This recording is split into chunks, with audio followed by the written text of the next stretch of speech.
Hello दोस्तों, good morning. स्वागत है एक बार फिर से आप सभी का एनजेटी एजुकेशन में। दोस्तों आज है 18 दिसंबर। आज की वीडियो में हम लोग बात करेंगे 18 दिसंबर 2022 के मोस्ट इंपोर्टेंट करंट अफेयर के क्वेश्चंस के बारे में। 18 दिसंबर को दोस्तों मनाया जाता है अंतर्राष्ट्रीय प्रवासी दिवस। कमेंट करके फटाक से बता दो राष्ट्रीय प्रवासी दिवस कब मनाया जाता है। वीडियो को अगर पसंद आएगी तो लाइक शेयर करना, चैनल पर नया आए हो तो सब्सक्राइब करना। इसकी क्विज एनजेटी ऐप पर मिलेगी तो आप वहां से सॉल्व कर सकते हो। क्विकली रिवीजन करेंगे पहले कल के करंट अफेयर का, उसके बाद बढ़ेंगे आज की तरफ। तो अभी 16 दिसंबर को विजय दिवस मनाया गया और मैंने कल ही बताया था आपको कारगिल विजय दिवस अगर पूछा जाए तो आप 26 जुलाई बता देंगे यहीं पर। ठीक है। संयुक्त राष्ट्र के सदस्य देशों ने अभी ईरान को संयुक्त राष्ट्र महिला अधिकार समूह से निष्कासित कर दिया है। हालांकि भारत यहां पर अब्स्टेन रहा है वोटिंग में। भारत कजाकिस्तान के बीच में काजिंद अभ्यास हुआ, ये मेघालय में हो रहा है। पीएम कौशल को अब बदल करके पीएम विकास कर दिया गया है। पीएम कौशल का काम कार्यक्रम, ये फुल फॉर्म था पहले पीएम के, अब इसको पीएम विकास कर दिया गया है।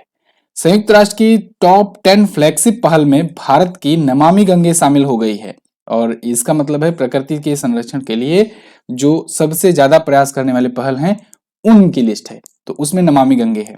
नव भारत साक्षरता कार्यक्रम को मंजूरी दे दिया है केंद्र सरकार ने अगले 5 वर्षों के लिए। और महाराष्ट्र राज्य सरकार अंतरजातीय अंतरधर्म विवाह परिवार समन्वय समिति की स्थापना किया है।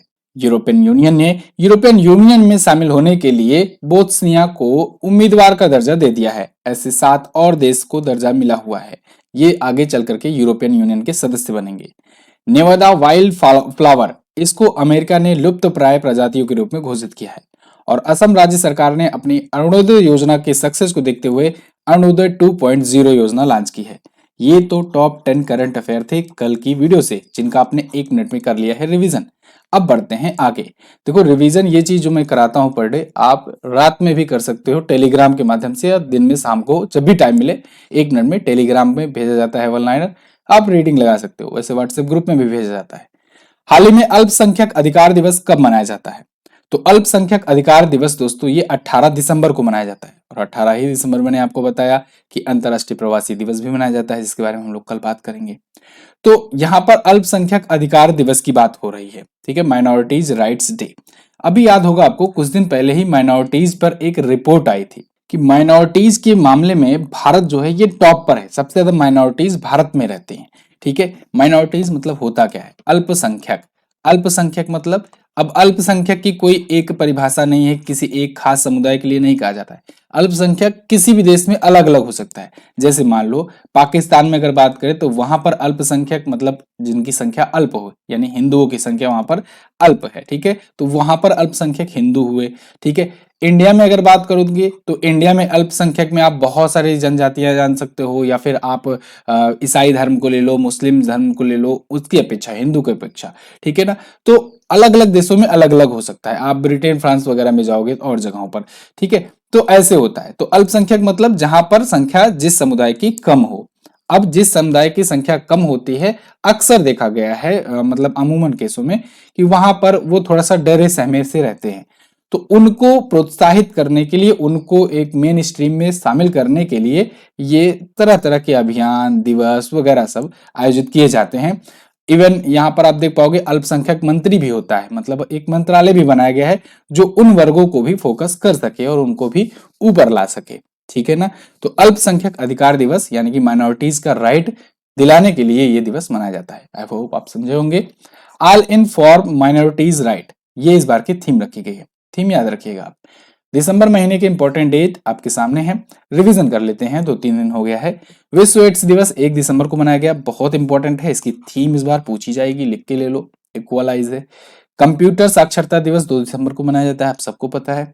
मिथाइल आइसोसाइनाइड, ये गैस लीक हो गई थी, भोपाल गैस त्रासदी जिससे हो गई थी 1984 में। तो इस वजह से 2 दिसंबर की याद में, 2 दिसंबर और 3 दिसंबर की रात में ये हुआ था। तो राष्ट्रीय प्रदूषण दिवस मनाया जाता है। ठीक है, प्रदूषण नियंत्रण दिवस, सॉरी।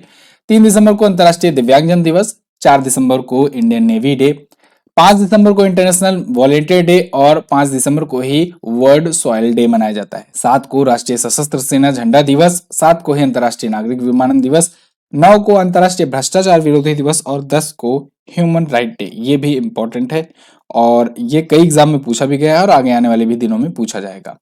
यूनिसेफ दिवस 11 दिसंबर को मनाया जाता है, 12 को अंतर्राष्ट्रीय तटस्थता दिवस, ठीक है, और 12 को ही अंतर्राष्ट्रीय सार्वभौमिक स्वास्थ्य कवरेज दिवस, 14 दिसंबर को राष्ट्रीय ऊर्जा संरक्षण दिवस और 16 को विजय दिवस मनाया गया। आगे बढ़ते हैं। किस देश के राष्ट्रपति ने समलैंगिक विवाह कानून पर हस्ताक्षर किया? तो दोस्तों फाइनली अमेरिका भी अब समलैंगिक विवाह कानून पर हस्ताक्षर कर दिया है। अभी तक क्या था कि अमेरिका में कानून था, मतलब एक प्रकार से वहां की जनता में तो ये कह दिया गया था ठीक है आप शादी कर सकते हो, लेकिन कानून में ये लिखा था, कानूनी तौर पर ये लिखा था कि केवल मेल और फीमेल भी शादी कर सकते हैं, ठीक है। तो यहाँ पर अब इन्होंने भी सिग्नेचर कर दिया। वैसे बहुत सारे यूरोपियन यूनियन के या फिर बहुत सारी यूरोपियन कंट्रीज जो हैं वो ऑलरेडी ये चीज फॉलो कर रहे हैं, मतलब बहुत पहले ही इसको दे दिए थे, कानून बना दिए थे। लगभग 33 से ज्यादा देश जो है आज के टाइम पर समलैंगिक विवाह वगैरह को ये मंजूरी दे चुके थे। तो अब फाइनली अमेरिका भी मंजूरी दे दिया है। अमेरिका में कानून ये 1996 में था, विवाह के अधिनियम, इसको निरस्त कर दिया गया है। इसके तहत क्या था कि एक पुरुष और एक महिला के बीच ही शादी किया जा सकता है, उसी को डिफाइन किया गया था। लेकिन अब ये समलैंगिक और अंतरजातीय विवाहों के लिए वैधानिक अधिकार बन गया है दिसंबर 2022 में।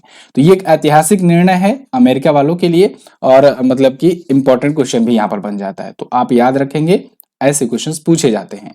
आगे, हाल ही में आईटीएफ वर्ल्ड चैंपियन 2022 का ताज किसने जीता? तो आईटीएफ वर्ल्ड चैंपियनशिप 2022 का ताज जीत लिया है दोस्तों पुरुषों में राफेल नडाल ने और महिलाओं में इगा स्वितेक ने। आईटीएफ इंटरनेशनल टेनिस फेडरेशन, इसके द्वारा वर्ल्ड चैंपियन घोषित किया जाता है, ठीक है, इसका कोई टूर्नामेंट नहीं होता है, तो इसके द्वारा साल भर में एक बार चैंपियन घोषित किया जाता है। तो राफेल नडाल जो है इस बार के लिए पुरुषों में और महिलाओं में इगा स्वितेक ये चुनी गई हैं, ठीक है, वर्ल्ड चैंपियन इस बार के लिए। तो उपरोक्त दोनों आप लगा देंगे। अच्छा, अब ये पुरुष महिला आ गए, यहाँ पर आप रेफरेंस के लिए आर्टिकल भी देख पाओगे, इंडियन एक्सप्रेस का आर्टिकल है। अब आपको पता होगा कि पुरुष युगल और महिला युगल भी जानना जरूरी ही है, इंपॉर्टेंट होता है, ये भी पूछा जा सकता है। तो पुरुष युगल में राजीव राम और जो सैलिसबरी, और महिला युगल में बारबोरा क्रेजिकोवा और कतेरिन सिनियाकोवा, ये जो दोनों बने हुए हैं, ठीक। राफेल नडाल 5वीं बार और वहीं इगा स्वितेक पहली बार बनी हुई हैं। इसके अलावा ये दोनों की जोड़ी जो है वो तीसरी बार बनी हुई है। इंपॉर्टेंट क्या है? इंपॉर्टेंट ये है कि ये क्यों वर्ल्ड चैंपियन बने। कारण ये है कि इस बार जो ग्रैंड स्लैम हुआ ना, ग्रैंड स्लैम कितना होता है? 4। तो ग्रैंड स्लैम जो हुआ ना, ये दोनों ही ना ये 2-2 बार जीते हुए हैं, ठीक है। चलिए मैं आपको लिस्ट ही दिखा देता हूं। आप अगर खोलोगे पेज नंबर 148 तो खेल खिलाड़ी शुरू होगा। कहां पर खोलना है? ब्रह्मास्त्र करंट अफेयर में, ठीक है। ब्रह्मास्त्र करंट अफेयर की जो बुक है ना, करंट अफेयर, तो उसमें आप खोलोगे पेज नंबर 148 तो आपको खेल खिलाड़ी मिलेगा। वहां पर आप देखो पूरा अच्छे से लिखा हुआ है। यहाँ पर ऑस्ट्रेलियन ओपन दिया गया है, इससे रिलेटेड ये जो स्टैटिक होता है ये भी मैंने दे रखा हुआ है, ठीक है। स्टैटिक में अब थोड़ा सा रिवाइज कर लेते हैं। पुरुष एकल यानी कि मेन सिंगल राफेल नडाल ने जीता है, स्पेन के हैं। उप विजेता कौन है? Daniel Medvedev. महिला एकल एस्ले बार्टी ने जीता है, ऑस्ट्रेलिया की हैं, ठीक है।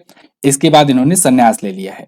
ऑस्ट्रेलियन ओपन की शुरुआत 1905 में हुई थी, 110वां इस बार का संस्करण था। हार्ड कोर्ट पर खेला जाता है, यह भी पूछा जाता है, और सबसे ज्यादा बार मार्गरेट कोर्ट ने जीता हुआ है ऑस्ट्रेलियन ओपन, 11 बार जीता है। नोवाक जोकोविच 9 बार जीते हैं, हालांकि नोवाक जोकोविच अभी भी खेलते हैं तो ये रिकॉर्ड तोड़ सकते हैं इनका, ठीक है। अच्छा, फ्रेंच ओपन राफेल नडाल ने जीता है, स्पेन के रहने वाले हैं, कैस्पर रूड को हरा करके जीते हैं। इगा स्वितेक यहाँ पर आप देख पाओगे पोलैंड की हैं ये, और इन्होंने महिला एकल का जीता है। तो 2 राफेल नडाल हो गया, एक अभी इगा स्वितेक आया, एक इगा स्वितेक आपको यहाँ पर मिलेंगे अभी। फिलहाल इसकी शुरुआत 1891 में हुई थी, 126वां संस्करण था, मिट्टी के मैदान पर खेला जाता है। राफेल नडाल ने सबसे ज्यादा बार जीता है, 14 बार, इस वजह से इनको किंग ऑफ क्ले कोर्ट कहते हैं। भैया कंटेंट में ना कोई आगे नहीं जा पाएगा। अगर आप कंटेंट पर फोकस करोगे तो आपको इस बुक से बेहतरीन बुक कहीं पर नहीं मिलने वाली है। यहाँ पर देख पाओगे also known as Roland Garros tournament, ये आप ढूंढ डालोगे कोई भी नहीं बताएगा। Roland Garros tournament French Open को ही कहते हैं, और ऐसे भी क्वेश्चंस बन सकते हैं। आप किसी भी लेवल के एग्जाम दे रहे हो, आगे आगे वाली कंपटीशन को देखते हुए रोनाल्ड गैरोस अगर पूछ लिया गया किसने जीता तो आप कंफ्यूज हो जाओगे।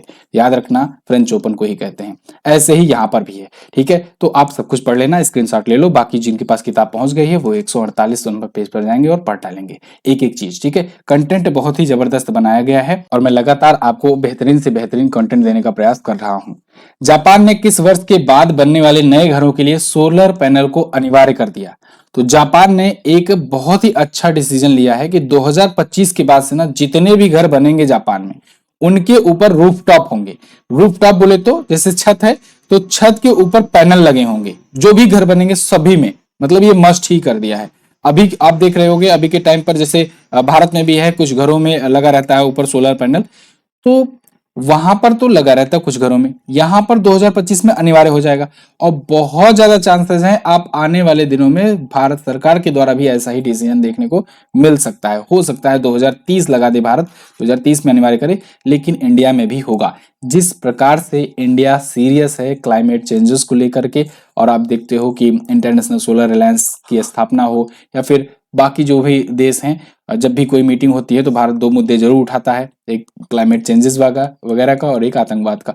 तो ये भारत में भी देखने को मिल सकता है और ये बहुत ही अच्छा डिसीजन है। अप्रैल 2025 के बाद से जापान वहां पर स्थानीय विधानसभा द्वारा ये पारित करा लिया है कि इसके बाद से सभी घरों के ऊपर सोलर पैनल अनिवार्य होंगे।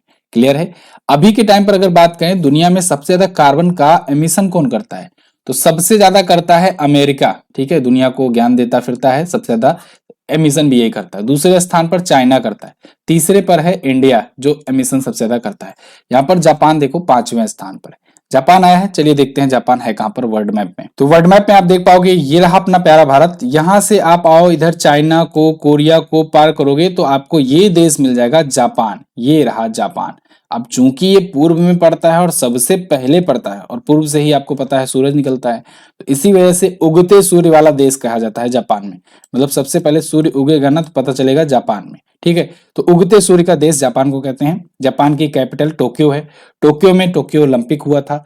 और कल शाम को जो मैंने एक लाइव क्लास लिया हुआ था कि जिसमें मैंने बताया था कि लास्ट टाइम पर आपको क्या क्या चीजें पढ़ना चाहिए, उसमें मैंने महज 40 से 50 मिनट में पूरा जो भी ओलंपिक है, पैरालंपिक है, फीफा वर्ल्ड कप है, इसके अलावा पुरस्कार सम्मान है, ठीक है, फिल्म पुरस्कार है, सब कुछ रिवाइज करा दिया था बहुत ही तेजी से। तो जो लोग किसी भी एग्जाम की देख रहे हो, तैयारी कर रहे हो, या फिर चाहते हो कि ये सब चीजें थोड़ा सा टफ है कैसे पढ़ा जाए, आप एक बार कल वाली शाम वाली जो लाइव क्लास हुई थी उसको एक बार देख लेना। ठीक है, फिलहाल यहाँ पर जापान के बारे में बात करेंगे। फूमियो किशिदा यहाँ के प्राइम मिनिस्टर हैं। यहाँ के पूर्व प्रधानमंत्री शिंजो आबे की गोली मारकर हत्या कर दी गई थी। ये वही शिंजो आबे हैं जो भारत में पद्म विभूषण से सम्मानित किए गए थे। इंपॉर्टेंट है, याद रखना। यहाँ की मुद्रा होती है येन। ठीक है, करेंसी येन होती है। अगला क्वेश्चन, हाल ही में पुरुष विश्व कप के लिए हॉकी इंडिया का आधिकारिक साझेदार कौन बना, तो वो बन गया है टाटा स्टील।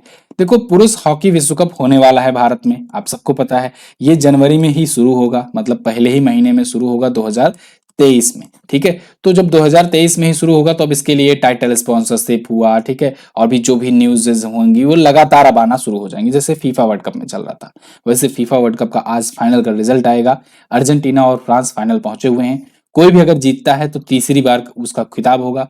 फ्रांस जीतता है तो फ्रांस लगातार दूसरी बार जीतेगा, और अर्जेंटीना जीतता है तो लियोनेल मेसी तो आप जानते हो स्टार बन ही जाएंगे, और वो इस बार संन्यास भी लेने वाले हैं। फिलहाल जो भी होगा इंटरेस्टिंग होगा, उसको मैं आपको अगली वीडियो में बताऊंगा, स्पेशल वीडियो बना करके। यहाँ पर हम लोग हॉकी विश्व कप की बात करते हैं। हॉकी विश्व कप पुरुषों का भारत चौथी बार मेजबानी कर रहा है, और पिछली बार वाला भी भारत ही मेजबानी किया था, 2018 में भी भारत में ही, और वो भी ओडिशा में ही किया गया था। इस बार राउरकेला और भुवनेश्वर दो शहरों में ओडिशा के किए जाएंगे। राउरकेला में तो एक स्टेडियम ही बन रहा है जो कि भारत का सबसे बड़ा अंतर्राष्ट्रीय स्टेडियम होगा हॉकी का। कमेंट बॉक्स में नाम कोई बता सकता है, मैं भी आपको बताऊंगा। अगर आपको पता हो तो आप अभी कमेंट कर दो। 13 से 29 जनवरी 2023 तक इसका आयोजन होगा, 15वां संस्करण होगा। ठीक है, इससे पहले भारत 3 बार 1982 में बॉम्बे में किया था, 2010 में नई दिल्ली में किया था, 2018 में भुवनेश्वर में किया था। ठीक है, एक और इम्पोर्टेंट पॉइंट, 2010 में भारत ने कॉमनवेल्थ की भी मेजबानी करी थी, तो ये भी क्वेश्चन पूछा जा सकता है आपसे। भारतीय जो हॉकी टीमें हैं पुरुषों की और महिलाओं की, इनको ओडिशा सरकार दोस्तों अगले 10 सालों के लिए स्पॉन्सर कर रही है। तो ये बहुत इंपॉर्टेंट क्वेश्चन है। भारतीय हॉकी टीम जो है, जो पुरुषों वाली है, इसने टोक्यो ओलंपिक में जीता था ब्रॉन्ज मेडल। महिलाओं वाली जो टीम है ये चौथे पायदान पर रही थी। ये भी बन सकता है क्वेश्चन। ठीक, अच्छा एक चीज और, अभी आपको पता होगा कि भारत ने ही अंडर 17 का फीफा महिला विश्व कप का आयोजन किया। महिला फीफा विश्व कप अंडर 17 का आयोजन किया। अब इसमें स्पेन जो है वो जीत ले गया खिताब, ये भी ध्यान रखेंगे आप। इसका जो मस्कट था वो ईवा था, पूछा जा सकता है, इंपॉर्टेंट है। यहां पर हम लोग बात किए थे कि स्टेडियम कौन सा है। तो दोस्तों उड़ीसा में ना राउरकेला में बन रहा है बिरसा मुंडा अंतर्राष्ट्रीय हॉकी स्टेडियम, जो कि भारत का सबसे बड़ा अंतर्राष्ट्रीय हॉकी स्टेडियम होगा। अगला, हाल ही में किस देश ने भारत ने राफेल का आखिरी और 36वां विमान प्राप्त किया? तो दोस्तों राफेल डील अब हो गई है कंप्लीट। भारत और फ्रांस के बीच में राफेल डील चल रही थी। शायद ही कोई इंडिया में ऐसा हो, बच्चों से लेकर के बड़ों तक, जो राफेल डील के बारे में ना सुना हो। ठीक है, क्योंकि बहुत सारे विवाद भी हुए थे। तो भारत और फ्रांस के बीच में राफेल डील फाइनली अब क्लोज हो गई है। क्लोज बोले तो कि ये डील कंप्लीट हो गई है। 36 विमानों की डील थी और ये 36 विमान जो है भारत को सौंप दिए गए हैं, डिलीवर कर दिए हैं। तो आखिरी वाला जो डिलीवरी था वो भी यहाँ पहुंच गया है। तो ये डील फाइनल होते होते ना 60,000 करोड़ के आसपास में पहुंच गई। 2016 में ये शुरू हुआ था और ये 59,000 समथिंग, मतलब 60,000 मोटा मोटा ले लो आप, ये फ्रांस में हुआ था 36 विमानों की। ठीक है, पहली खेप कब पहुंची थी ये पूछा जाएगा आपसे, तो आप बताएंगे 29 जुलाई 2020। डील कब हुई थी? 2016 में, भारत और फ्रांस के बीच में 59,000 समथिंग के आसपास में, या 60,000 भी आप बताएंगे तो कोई बुराई नहीं है। ठीक है, राफेल इतना स्पेशल क्यों है? क्योंकि ये 1 मिनट में 60,000 फीट की ऊंचाई पर उड़ान भर सकता है। आपने सुना होगा, मेरे भी मुंह से सुना होगा कि लद्दाख हुआ, अरुणाचल प्रदेश हुआ, ऐसे एरिया में जो हाइट होती है वहां पर 17,000 से 18,000 हाइट पहुंच जाती है, वैसे ही नॉर्मली जमीन की, मतलब इसके ऊपर तो जाकर के सैनिक हमारे खड़े होते हैं। तो यहाँ पर भी फाइटर प्लेन जो है, अगर मान लो उड़ाना होता है तो 30,000 फीट की अगर ऊंचाई पर उड़ा रहा है कोई, तो भी मुश्किल हो जाते हैं अन्य फाइटर प्लेन में। यहां पर देखो 60,000 फीट की ऊंचाई तक उड़ान भर सकता है। तो ये राफेल है। ठीक है, यही वजह है कि इधर असम में भी कुछ राफेल वहां पर भी डिप्लॉय किए गए हैं। 3700 किलोमीटर की दूरी तक मारक क्षमता है, मतलब पाकिस्तान में घुसने की भी अब जरूरत नहीं पड़ेगी। आप यहीं से भारत में ही, भारत के अंदर ही रहते रहते यहीं से अटैक करोगे और पाकिस्तान तबाह। ठीक है, आप इतना समझ लो, बॉर्डर पर जाना है और अपने ही एरिया में रह करके अटैक करना है, घुसने की जरूरत नहीं है सर्जिकल एयर स्ट्राइक के लिए। 2223 किलोमीटर पर आवर की स्पीड, इतनी स्पीड है कि मतलब पलक झपकते ही बहुत कुछ कर सकता है। तो ये मल्टी रोल फाइटर एयरक्राफ्ट है, मतलब कि मल्टी रोल जो है ये अटैक करता है, हर प्रकार के मौसम में एक साथ काम करने के लिए भी सक्षम है। यही वजह है कि दुनिया के सबसे ज्यादा खतरनाक विमानों में इसकी गिनती होती है, फ्रांस के बने राफेल की। ठीक है, चलिए, तो मोस्ट एडवांस है ये राफेल विमान और भारत के पास आज के टाइम पर है। हाल ही में संस्कृति मंत्रालय ने कहां पर, अच्छा डबल इंजन का है, ये भी इंपॉर्टेंट है। डबल इंजन बहुत कम लोगों के पास है, अभी तक भारत के पास डबल इंजन वाला फाइटर प्लेन शायद ही था। ठीक है, संस्कृति मंत्रालय ने कहां पर अंतर्राष्ट्रीय कला महोत्सव का उद्घाटन किया? नई दिल्ली में किया है। इंपॉर्टेंट है, संस्कृति मंत्रालय के द्वारा ये आयोजन किया गया, नई दिल्ली कला महोत्सव। ठीक है, आप देख पाओगे, ये आर्टिकल है पीआईबी का और इसके बारे में यहाँ पर लिखा गया है, entry is free for all, सभी के लिए है। 16 दिसंबर से 30 दिसंबर तक ये आयोजित किया जा रहा है। विमेन एम्पावरमेंट को खास यहाँ पर वो दिया जाएगा। ठीक है, और इसकी टैगलाइन रखी गई है, वेयर इंडिया मीट्स इंडिया। क्या? Where India meets India. इस दौरान महाकाव्यों, योद्धाओं, इन सबको सम्मानित किया जाएगा जो अंग्रेजों के खिलाफ भारत के स्वतंत्रता संग्राम की लड़ाई लड़े थे। ठीक है, तो प्रसिद्ध फाउंडेशन का हेल्प लिया गया है इसको ऑर्गेनाइज करने के लिए। अगेन कल वाली वीडियो जरूर देखिएगा, जो मैं बता रहा हूं आपको बहुत इंपॉर्टेंट है, क्योंकि उसमें साहित्यिक पुरस्कारों को मैंने ट्रिक से याद करवाया हुआ है। तो साहित्यिक पुरस्कार सब आपके तैयार हो जाएंगे। ठीक है, बहुत अच्छी अच्छी चीजें बताया गया है, तो आप देखेंगे जरूर। अगला, हाल ही में किस केंद्रीय मंत्री ने हॉकी विश्व कप ट्रॉफी का अनावरण किया? तो इसका अनावरण किया है अनुराग ठाकुर जी ने। केंद्रीय खेल और युवा मामलों के मंत्रालय के मंत्री हैं, तो इस वजह से इन्होंने हॉकी विश्व कप ट्रॉफी का भी अनावरण किया है। ट्रॉफी का अनावरण मतलब कि इन्होंने ट्रॉफी लॉन्च किया है। ट्रॉफी क्योंकि भारत मेजबानी करने जा रहा है 2023 में उड़ीसा में ही, जिसके बारे में अभी हमने पिछले क्वेश्चन में ये जिक्र किया। ठीक है, तो 1975 में हॉकी के विश्व कप के जो विजेता है वो भी यहाँ पर आए हुए थे। उड़ीसा के मुख्यमंत्री नवीन पटनायक 5 दिसंबर को ही भुवनेश्वर में राष्ट्रव्यापी हॉकी टूर का एक आयोजन किए थे, शुभारंभ किए थे। तो ये राष्ट्रव्यापी हॉकी ट्रॉफी टूर मतलब कि जगह जगह पर ये ट्रॉफी जाएगी। ठीक है, और बाद में भुवनेश्वर आएगी और वहीं पर आयोजन होगा। अगला, अच्छा, अगर आप जीएस में परेशान हो, जीके में परेशान हो, स्टैटिक में परेशान हो या फिर करंट अफेयर में परेशान हो, और चाहते हो कि ये वाला पोर्शन कहीं एक जगह से वन स्टॉप सॉल्यूशन मिल जाए हमें, जहां के बाद से हमें भटकना ना पड़े, मतलब जगह जगह बार बार भटकना ना पड़े, कोई टॉपिक छूट ना जाए गलती से भी, डर ये ना रहे कि ये चीज मैं नहीं पढ़ पाया हूँ, ये चीज कहाँ से कवर करूँ। सारा कुछ एक जगह पर पाने के लिए, साथ ही साथ साइंस और करंट अफेयर भी, साइंस और कंप्यूटर भी, ठीक है, science computer GK static current affair सारा कुछ यहाँ पर एक ही जगह पर मिल जाए। तो इसके लिए आप ये एसएससी सीएचएसएल और एमटीएस का सिलेक्शन वाला बैच ले सकते हो। सीजीएल में अपार सफलता के बाद अब ये भी शुरू किया गया है, मात्र 299 अभी किया गया है इसका प्राइस, तो इसको आप अभी ज्वाइन कर सकते हो मात्र 299 में, ठीक है। जहां से टॉपर्स पढ़ते हैं आप देखते हो, ऑल इंडिया 3 रैंक यहीं से आया था नीतीश कुमार, आपने जरूर देखा होगा इंटरव्यू वगैरह कई जगहों पर, तो आप इसे ले सकते हो। और अपनी जो किताब आई हुई है, किताब को भी आप अमेजन से परचेज कर सकते हो, ब्रह्मास्त्र, ब्रह्मास्त्र करंट अफेयर के लिए, जिनको बुक लेना है वो बुक ले सकते हैं, जिनको कोर्स लेना है वो कोर्स ले सकते हैं, ठीक है। तो अभी के लिए ये अमेजन पर अवेलेबल है, आप इसको जाकर के सर्च करके परचेज कर सकते हो, अपने घर पर मंगा सकते हो। अगला, 2022 में सबसे ज्यादा लिखे जाने वाले एथलीट कौन बने? वो बन गए हैं नीरज चोपड़ा। नीरज चोपड़ा ये दोस्तों सबसे ज्यादा ये एथलीट बने हैं, चर्चे में रहे हैं, जो लिखे गए मतलब कि सर्च किए गए एक प्रकार से कह सकते हैं, ठीक है, जिनके बारे में आर्टिकल्स लिखा गया, जिनके बारे में लोगों ने सर्च किया, ठीक है। तो नीरज चोपड़ा क्या हुआ कि इन्होंने उसेन बोल्ट को पीछे छोड़ दिया। उसेन बोल्ट जो कि जमैका के धावक हैं, और समझ लो विश्व रिकॉर्ड बनाने का विश्व रिकॉर्ड इन्होंने बना दिया है। ये नीरज चोपड़ा हैं और ये सबसे ज्यादा इनसे ज्यादा लिखे गए यहाँ पर भाला फेंक खिलाड़ी हैं। ट्रैक एंड फील्ड में सबसे ज्यादा लिखे जाने वाले, आर्टिकल में लिखे जाने वाले ये खिलाड़ी बने हुए हैं। अभी ओरेगन में विश्व एथलेटिक चैंपियनशिप हुआ था, उसमें इन्होंने सिल्वर मेडल जीता था और दूसरे भारतीय बने थे अंजू बॉबी जॉर्ज के बाद, जिन्होंने 2003 में कांस्य पदक जीता था, ठीक है। नीरज चोपड़ा गोल्ड लाने वाले एथलेटिक्स में भारत के इकलौते खिलाड़ी हैं और 7 अगस्त को ये लाए थे गोल्ड, और इसकी वजह से 7 अगस्त को राष्ट्रीय भाला फेंक दिवस मनाया जाता है। अगला, किस राज्य के गमछा को जीआई टैग दिया गया? तो दोस्तों अभी हाल ही में असम के गमछा या कहें गोमचा, वहां पर गोमचा भी बोला जाता है, तो असम के गोमचा या गमछा को जीआई टैग दिया गया है। जीआई टैग का भी फाइनल वो आया हुआ है, यहाँ पर गमोसा, गोमचा या गमछा कहो, ठीक है, हिंदी में इसको दिया गया है जीआई टैग, ठीक है। गमोसा भी आपको दिखेगा कहीं ना कहीं। तो जैसा कि मैंने एक अभी पिछले कुछ दिन, 1-2 दिन पहले वीडियो बनाई हुई थी, तो उसमें भी मैंने आपको बताया था जीआई टैग के बारे में, तो उसमें इसका जिक्र मैंने किया था गमोसा के बारे में। तो वही है ये फिलहाल। तो इसे वहां पर बिहुआन भी कहा जाता है बिहू उत्सव के दौरान, और तौलिया के रूप में यूज करते हैं। गमछा तौलिया मतलब जो लोग गांव से होंगे रिलेट कर पा रहे होंगे, ठीक है। वैसे तो हमारी जितनी भी ऑडियंस है सब लोग रिलेट कर ही पा रहे होंगे, और फिलहाल बहुत शहरी मत बनना, मुझे पता है, सबको पता है ये, ठीक है।